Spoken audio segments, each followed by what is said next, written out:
اے لوگو، ذرا غور سے سنو، ذرا رک کر سوچو، ذرا اپنے دل پر ہاتھ رکھ کر جواب دو۔ تم کیا سمجھتے ہو؟ کیا یہ فرمان رسول جھوٹا ہے؟ کیا نبی کی بات مذاق ہے؟ یا ہم نے اپنے نفس کو اتنا بڑا بنا لیا ہے کہ حدیث ہمیں چبھنے لگی ہے؟ سن لو، جو اس فرمان کو ہلکا سمجھے وہ دراصل اپنے ایمان کو ہلکا کر رہا ہے۔ نبی کریم صلی اللہ علیہ وسلم نے فرمایا، جب مرد اپنی بیوی کو بستر پر بلائے اور وہ بلا شرعی عذر انکار کرے تو فرشتے صبح تک اس پر لعنت کرتے رہتے ہیں۔ صحیح بخاری، صحیح مسلم۔ اے سننے والو، یہ یوٹیوب کی بات نہیں، یہ مولوی کی گھڑی ہوئی بات نہیں، یہ کسی انسان کا نظریہ نہیں، یہ محمد صلی اللہ علیہ وسلم کا فرمان ہے۔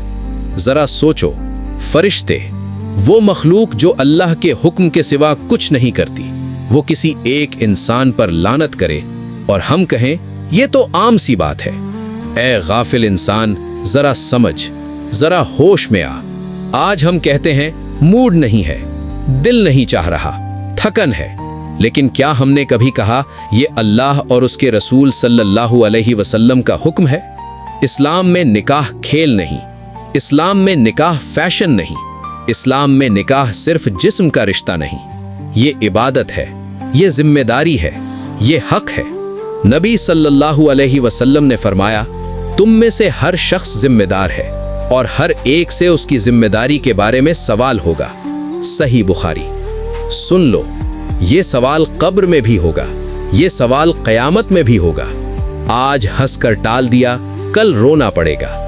اور اے مردو، یہ بات صرف عورتوں کے لیے نہیں، تم بھی سن لو۔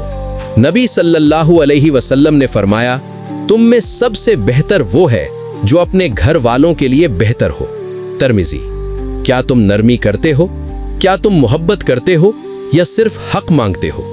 اسلام ظلم نہیں سکھاتا، اسلام جبر نہیں سکھاتا، اسلام توازن سکھاتا ہے۔